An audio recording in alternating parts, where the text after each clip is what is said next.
Olá, queridos, eu sou a pastora Mônica Gonçalves. Esse aqui é o nosso canal, seja muito bem-vindo a esse canal. Antes de começar esse vídeo, eu já quero pedir para você que não é inscrito aqui no canal, se inscreve aqui, ó. Também as minhas redes sociais, o endereço das minhas redes sociais, Instagram, Facebook, estão aqui na descrição desse vídeo. Se você quiser, você pode ir lá no Instagram, no Facebook, me seguir, que também tem novidades todos os dias para vocês, tá? Esse vídeo de hoje trata-se de uma série de vídeos de testemunhos impactantes que nós vamos começar a partir de hoje. E hoje eu quero começar, sabe, com um grande testemunho, um testemunho impactante de cura na minha vida. Aconteceu há 13 anos atrás, no ano de 2007. Eu fui diagnosticada com leucemia, com câncer, e isso mudou completamente, né, a minha vida, o meu jeito de pensar, o meu jeito de caminhar. E eu espero que com esse testemunho eu possa realmente ajudar você ou ajudar alguém que você conheça, alguém da sua família, porque eu acredito que todo testemunho, toda nossa experiência, tudo que Deus, sabe, nos dá como testemunho e experiência é para edificação da vida das outras pessoas, edificação da vida dos santos, né, dos irmãos. Então eu tô aqui para isso, sabe, para edificar a sua vida, para desatar a tua vida, sabe, para encorajar, impulsionar você a viver milagres, tá? A não só ouvir os milagres, a não só ficar sabendo de milagres na vida das pessoas, mas de você próprio, sabe, ter essa experiência, vivenciar esse milagre na sua vida, ok? Então, se você realmente sente que você precisa disso, que você precisa ser desatado nessa área, sabe, da fé, de viver os milagres, então vem comigo que você vai ser muitíssimo abençoada, tá? Abençoado. Então vamos lá. No ano de 2007, abril de 2007, eu recebi esse diagnóstico, né, dessa doença incurável, leucemia. Só que eu passei o ano de 2006 todo tendo os sintomas, mas eu não sabia que eram sintomas daquela doença. Eu passei o ano de 2006 emagrecendo muito, né? Eu emagreci, eu perdi muito peso, gente, muito peso. Então era dia após dia, semana após semana, mês após mês, cada dia eu ficava mais magra. No início eu até gostei, porque você sabe que mulher, né, quando perde uns quilinhos, se anima, fica feliz, tá mais magra, então a gente acha ótimo. Esse emagrecimento se tornou muito agressivo, né? E num espaço curto de tempo, não é? Em pouco tempo eu perdi muito peso. Então passou a ser algo assim que não era normal. E as pessoas elas me perguntavam, eu já tinha vergonha de sair na rua. Chegou um momento que eu já não saía mais de casa, né? Foi me dando assim uma tristeza, né? E eu não saí, eu tinha vergonha de sair, de encontrar as pessoas na rua, porque sempre que elas me viam, elas se assustavam, né? E elas ficavam perguntando o que era que estava acontecendo, se eu estava doente. E eu realmente não sabia responder, porque até então eu não sabia que eu estava doente, né? Mas aí eu continuei, e não era só a questão do emagrecimento, né? Eu sentia muito cansaço. Eu tô falando dos sintomas porque eu acho importante, sabe? Você saber dos sintomas, né? De como a gente se sente quando tá com esse tipo de enfermidade. Eu comecei a ficar muito cansada, sentia muito cansaço, fadiga, uma fadiga enorme, muita tontura também. Quando eu saía assim, quando ia no mercado, alguma coisa desse tipo, eu sempre tinha tonturas que eu precisava me segurar para não desmaiar, que eu tinha vergonha de cair, né, no meio das pessoas. E foi um período assim muito, muito difícil. E você pode pensar, perguntar, não é porque demorou tanto tempo, não é porque passou um ano inteiro, esse tempo todo. E eu posso ser sincera com vocês, que na verdade eu desde pequena, né, desde cedo, que eu sempre tive uma resistência muito grande nessa coisa de ir ao médico, de fazer consultas. Eu sempre tive medo, essa é a verdade, né? E então eu sempre resistia, eu nunca tive essa disciplina, sabe, esse controle com relação à minha saúde, porque eu nunca gostei, na verdade, de ir ao médico. E eu sei que isso não é uma coisa boa, né? Deus, ele está tratando ainda, me tratando nesse sentido, né? Nessa área, porque eu acho que é necessário, né, a gente ter esse cuidado, essa disciplina em estar cuidando do corpo. Não que a gente vai ficar tipo neurótico e procurando doença, não, mas a gente vai se cuidar, né? É normal. A Bíblia diz que nós somos templo do Espírito, então se o Espírito Santo ele habita, né, dentro de nós, é nada mais justo que a gente cuide, né, desse templo que é o corpo, que a gente se cuide. E eu acho isso bem importante. Então eu evitava, né, evitava ao máximo. Só que teve um momento que eu não pude mais evitar, né, e foi quando eu consegui uma consulta que na verdade foi com um clínico, né, aqui na minha cidade.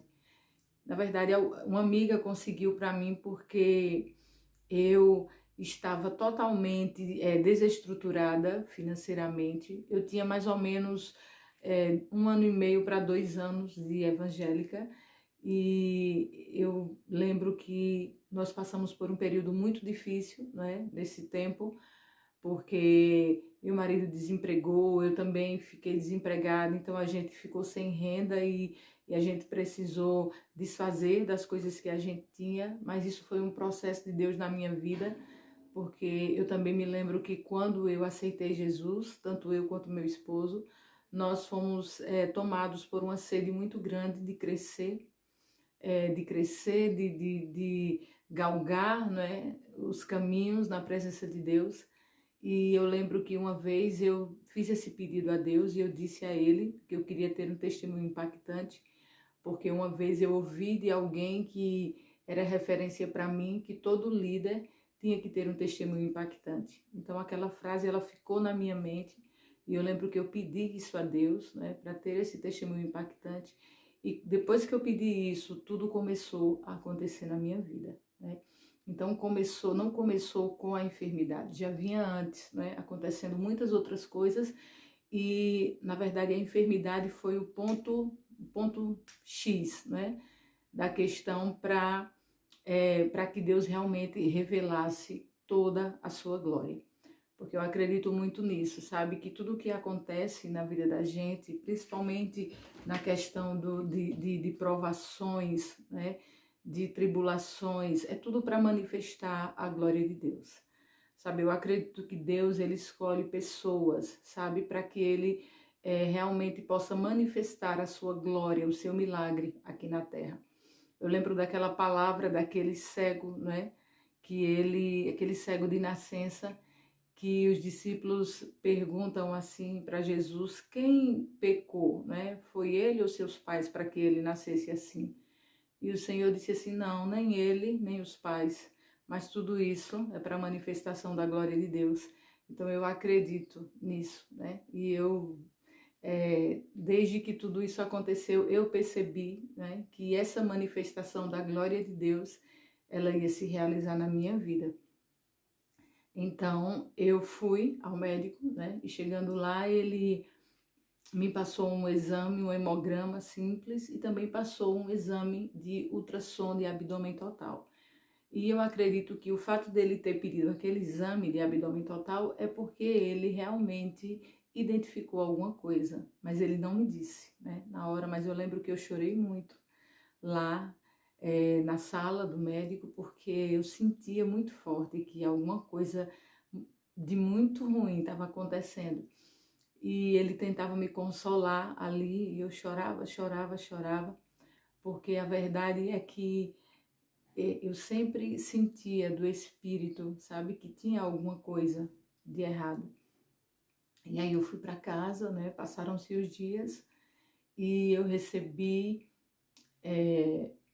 a visita de uns parentes meus, né, que eram conhecidos do pessoal do laboratório, e o pessoal do laboratório ligou para esses meus parentes para falar da situação, né, porque não era uma situação boa, para pedir assim para que eu fosse lá novamente e repetir o exame, né? Porque usaram a desculpa de que havia um problema com a máquina para não dar a notícia assim, né, de impacto. E aí eu fui, né, repetir esse exame, só que eu sentia muito forte dentro de mim, né? E o mais interessante é que eu ouvia dentro de mim essa frase, né? Você está com leucemia, eu ouvia dentro de mim. E aí eu fui, nós fomos, e quando a moça, ela tirou o sangue novamente, aí eu falei assim para ela, não tem máquina nenhuma quebrada, não é? Na verdade, eu tô com a doença séria, com a doença grave, né? Pode dizer. Aí ela ficou olhando assim para mim, sem graça, só que ela era cristã também, aí ela falou, você aguenta, né, Mônica, que você conhece Deus, você tem Deus. Eu falei, pode falar, eu aguento. Aí ela disse, você tá com leucemia, né? E eu lembro que, mesmo já sentindo, né, mas quando aquilo saiu da boca dela e se tornou uma realidade, eu fiquei assim, sem chão, sabe? Sem chão mesmo. Tipo, e agora? O que é que eu vou fazer? O que é que vai ser de mim? E principalmente, o que é que vai ser dos meus filhos, né? Porque quando a gente é mãe, a gente pensa logo nos filhos, né? Ainda mais quando os seus filhos são pequenos, como os meus, que eram pequenos ainda. E eu lembro que eu fiquei muito desesperada na hora, sabe? Porque eu quero dizer para você que não é porque você é cristão, até pastor ou pastora, não importa o seu título, quem você todos nós temos sentimentos e todos nós temos uma alma que ela, em, em momentos, ela fica abalada, né? Totalmente abalada. Afinal de contas, nós não somos super-homens nem super-mulheres, né? E eu fiquei assim muito, muito mal mesmo. E eu fui para casa, né? Eu lembro que eles me levaram de volta para casa e o pior de tudo, né? É que eu estava sozinha com os meus filhos, porque meu esposo havia apenas um mês que ele tinha ido trabalhar fora, tinha ido para São Paulo trabalhar, tinha surgido essa vaga para ele e ele foi. E eu estava sozinha com duas crianças, né? Estava sozinha com duas crianças, uma de 3 e outra de 7. E foi muito, muito, muito difícil para mim. Você não imagina, né, o grau da dificuldade. E eu lembro que quando eu cheguei em casa, eu chorei muito, muito, muito. Eu me lancei no chão e eu chorava, chorava, rolava de um lado para outro. Eu fiquei desesperada. E eles ficavam olhando para mim assustados, né? Sem entender, sem saber, sem entender o que estava acontecendo. Mas ali eu chorei, chorei, chorei, chorei muito diante de Deus, sabe? Até que depois eu me levantei, né? E eu recebi muita ajuda de pessoas que eu caminhava, né? Naquela época, dos meus pastores, eu recebi muita ajuda, eu recebi muito apoio. E aquilo foi muito importante para que eu conseguisse superar, né, tudo aquilo. E eu lembro que houve assim uma comoção muito grande na minha família, na família do meu esposo, e todo mundo começou a vir, a me procurar, e todo mundo sempre vinha a mim, tipo, chorando muito, como se não tivesse realmente mais jeito, né? Como se eu realmente fosse morrer. E aquilo me dava uma tristeza muito grande. E as pessoas, elas vinham chorando, chorando. Só que eu lembro que eu recebi muitos telefonemas, né? Eu recebi telefonemas de pastores, de pessoas da minha família. E eu lembro que eu recebi um primeiro telefonema, né? Que ativou a minha fé, né? Eu lembro que eu recebi o telefonema de um pastor que ele falava: isso é para a glória de Deus, minha querida. Levante sua cabeça, tenha fé, sabe? Isso não é para a morte, isso é para Deus manifestar a glória dele. E a palavra de Deus, ela começou a vir na minha mente, né? E eu comecei a me levantar, né? A ter coragem e a me levantar. E eu lembro que eu comecei, que eu ouvi, assim, do Espírito, né? Que eu tinha dois caminhos, duas opções, sabe? E foi tão rápido, né? E nesse prazo curto, assim, de tempo, eu ouvi tantas coisas. E o Senhor falava comigo, você tem duas opções. Ou você, sabe, entrega os pontos e você cai aí nessa, sabe, nesse buraco que você tá vendo e você entrega os pontos e morre. Ou você decide se levantar, ter fé, acreditar, confiar, sabe, e perseverar. E aí eu escolhi a opção 2, né? Que foi me levantar, ativar a minha fé, acreditar e dizer, não, Deus é comigo, isso é para a glória de Deus. Eu sei que ainda existe muita coisa de Deus para acontecer na minha vida. Eu sei que não é a hora, que Deus não vai me levar. E eu comecei a me levantar em fé. E aquilo, assim, foi fundamental, sabe? Para mim, para o milagre de Deus acontecer, porque a Bíblia diz que sem fé é impossível agradar a Deus, né? É impossível agradar a Deus. Porque é necessário que aqueles que se aproximam dele acreditem, né? Que ele existe, que ele é poderoso. Então eu decidi me levantar, né? E a partir daquele momento começaria um novo processo na minha vida. Mas eu quero dizer para você que eu vou encerrar por aqui esse vídeo, porque senão vai ficar muito longo, mas eu vou deixar aqui, sabe, uma expectativa no seu coração, para que no próximo vídeo você esteja aqui coladinho, vendo e ouvindo todo o restante desse testemunho, porque ainda tem muita coisa tremenda e edificante para a sua vida, sabe, para que seja liberado aqui, tá? Então, Deus abençoe você, fica com Deus, compartilha esse vídeo, sabe? Dá um like, se inscreve, fica com Deus e venha viver milagres. Venha participar dos milagres que Deus está realizando nessa terra. Seja um agente de milagres, tá? Fica com Deus, beijos e até o próximo vídeo.